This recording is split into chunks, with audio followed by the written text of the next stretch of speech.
Make sure you like and subscribe to the Ollywood channel as well as click the bell icon to never miss another video from Ollywood. In this video, we are going to look at the coding decoding topic of the logical reasoning section, and this is going to be helpful if you are preparing for any bank PO or government examination, including the IBPS PO, IBPS RRB, and Indian Bank PO. So if you're an aspirant for any of those examinations, keep watching. So firstly, let us just see why exactly we are making this video. The reason for us to select coding decoding topic is because it can be difficult. Uh, Coding decoding is one of the topics where a lot of students can go wrong even if they practice a lot. Why? Because they lose attention, they lose their focus, due to which they tend to be careless, and as a result they make a mistake. However, they are somewhat easy to learn, as in the concept between the concept behind the coding decoding uh, topic is not really difficult. You can get the hang of it, but it's very hard to master because there's no set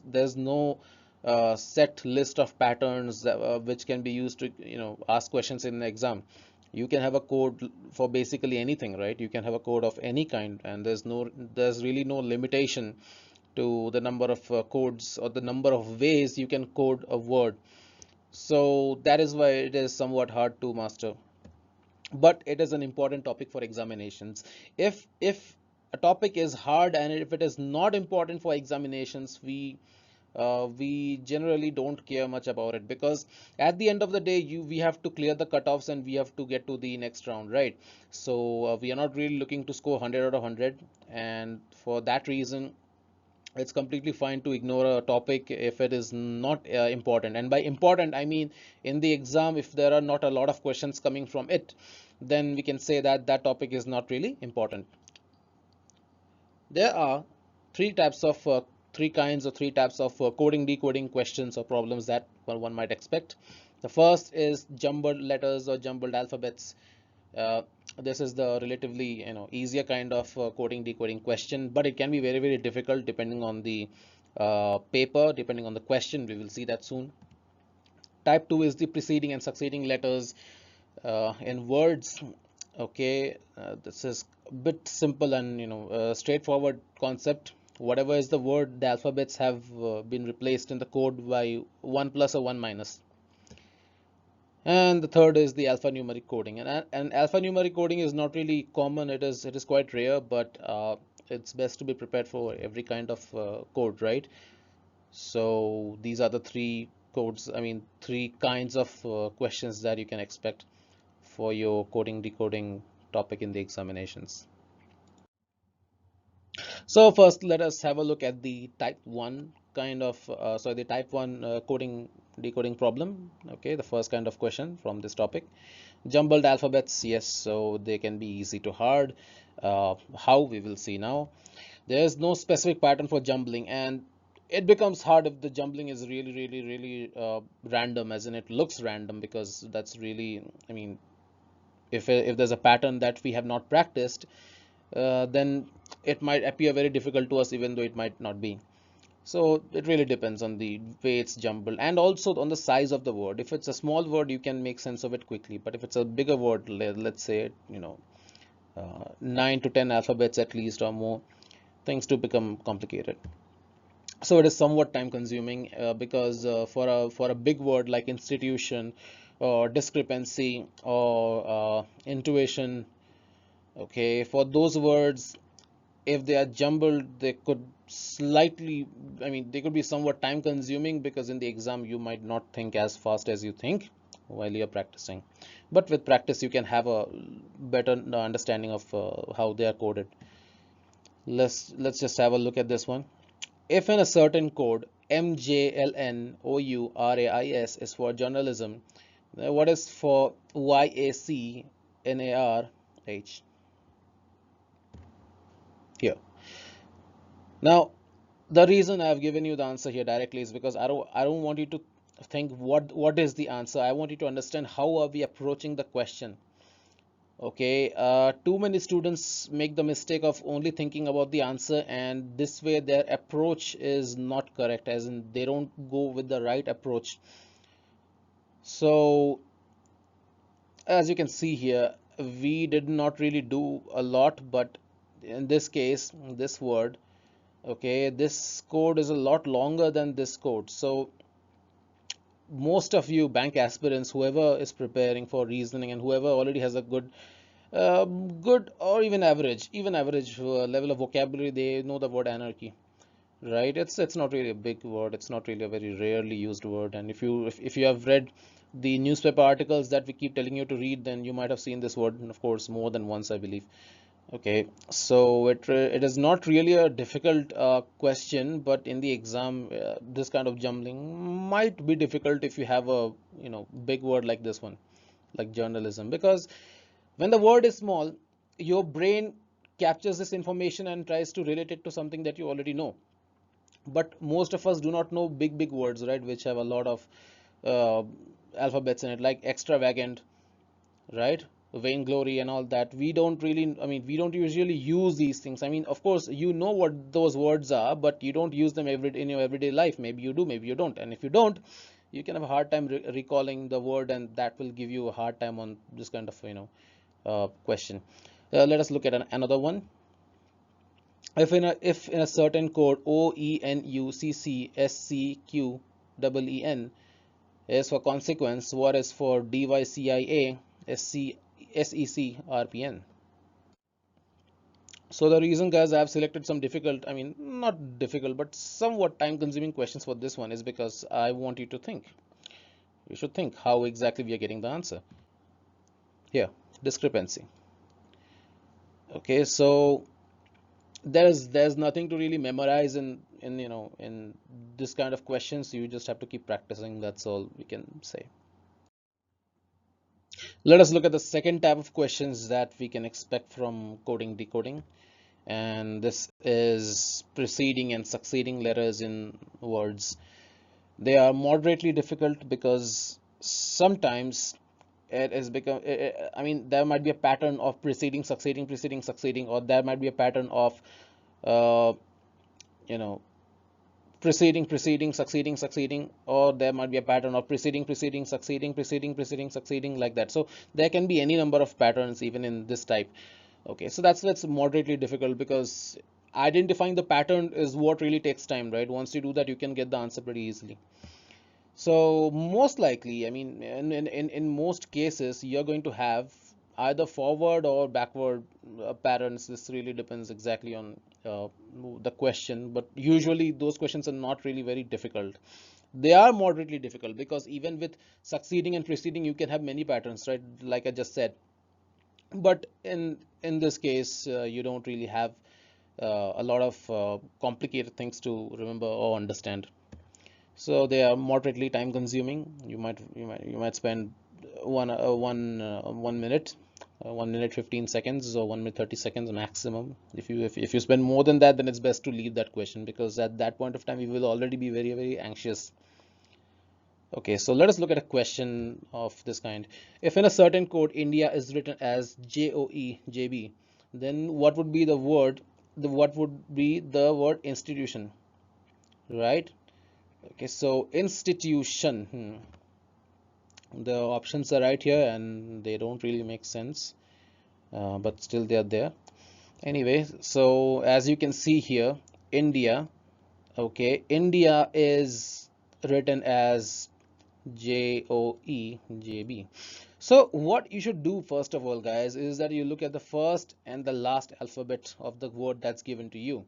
In this case, institution, I and N. Okay, this is what you should look at. Now here the word is A. Okay, the word is A in case of India, but in this code it is B. So A plus 1 is B right here, as we can see. Uh, Similarly for I, India, India starts with an I, right? So after I you have J. Okay, so it is clearly a case of succeeding alphabets. And after that, you can just have a look at this one, institution. Okay, in this case of institution, after I you have J. Okay, after N you have O. Okay, So clearly this is the answer, but in the exam hall, definitely the options are not going to be so simple. Okay, they will be difficult, definitely. You can have more words that start with J, and that might confuse you because as you can see here, this is very this is a very simple question. I mean, the answer is pretty simple here. It's pretty straightforward because of the first and last alphabet, but in the exam that might not be the case. So in the exam, whenever you're attempting coding decoding questions of this type, make sure that first of all you look at the first and last alphabets of the word and see if any of it makes sense to you. And if they do, I mean, most likely they will definitely, but after that, if the answer choices are also like that, in that case you have to look at the middle alphabets. Okay, between I and A in India, you have NDI. So NDI's succeeding terms you have to look at. This becomes a bit harder if you are if you are preparing for longer words. So you need to practice it to be, to be accurate and fast at the same time. But that's it about the second type. And finally, we will have the third type, that is the alphanumeric coding. This is somewhat of a new kind of question, but then again, we really don't know. I mean, we are not the ones who are setting the paper, so the only time when we know about a question is when it comes in the exam. But nevertheless, this kind of question is not really impossible. It can still come. Okay, and they are moderate to hard difficulty because you will see that in a minute why. I will tell you. And this includes a combination of both alphabets and numbers, so this is what makes it a bit difficult, but not impossible. You can still do well in the exam hall. I mean, in the examination, just by practicing this kind of questions in the first place.